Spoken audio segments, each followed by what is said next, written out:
अभी मैं सो गया था, मेरे दोस्त का फ़ोन आया कि भैया पवन सिंह का जो गाना है तेरी लाल चुनरी वो आ चुका है।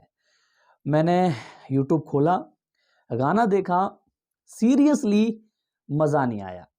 ईमानदारी से बता रहा हूँ, इससे बढ़िया जो पवन सिंह के जन्मदिन पे आते थे, आ जाइए 5 के, चल जाइए नाच के, उनमें ज़्यादा मज़ा आता था।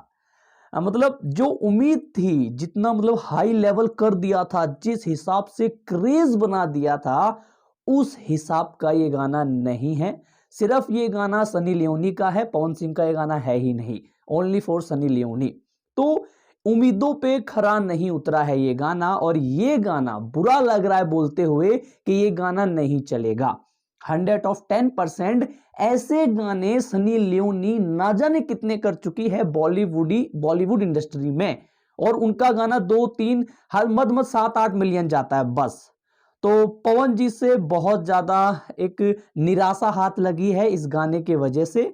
मतलब कई दिनों से एक हवा उड़ाई जा रही थी, सनी लियोनी के साथ गाना आ रहा है, सनी लियोनी के साथ गाना आ रहा है, पर यह नहीं बताया था कि ऐसा गाना आ रहा है। अभी मैं पूरी तरीके से इस गाने का रिव्यू नहीं कर रहा हूं, मॉर्निंग में सुबह आपको इस गाने का रिव्यू मिल जाएगा, क्योंकि अभी मैं सोने जा रहा हूं। इतना खराब गाना सुनने के बाद, मतलब इस गाने के लिए मैं उठा, अपनी नींद छोड़ के इस गाने को सुनी मैंने।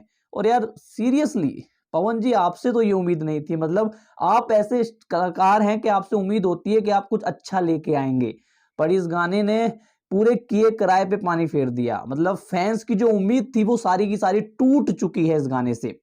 इस गाने का फुल रिव्यू आपको मैं कल दूंगा।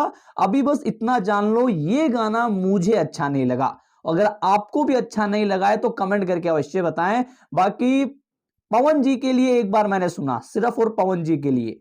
पवन जी अगर आप इस गाने में नहीं होते तो ये गाना 10 करोड़ का भी होता तो भी मैं नहीं सुनता इस गाने को, पर मैंने आपके लिए इस गाने को सुना, और ये गाना कसम से नहीं अच्छा है।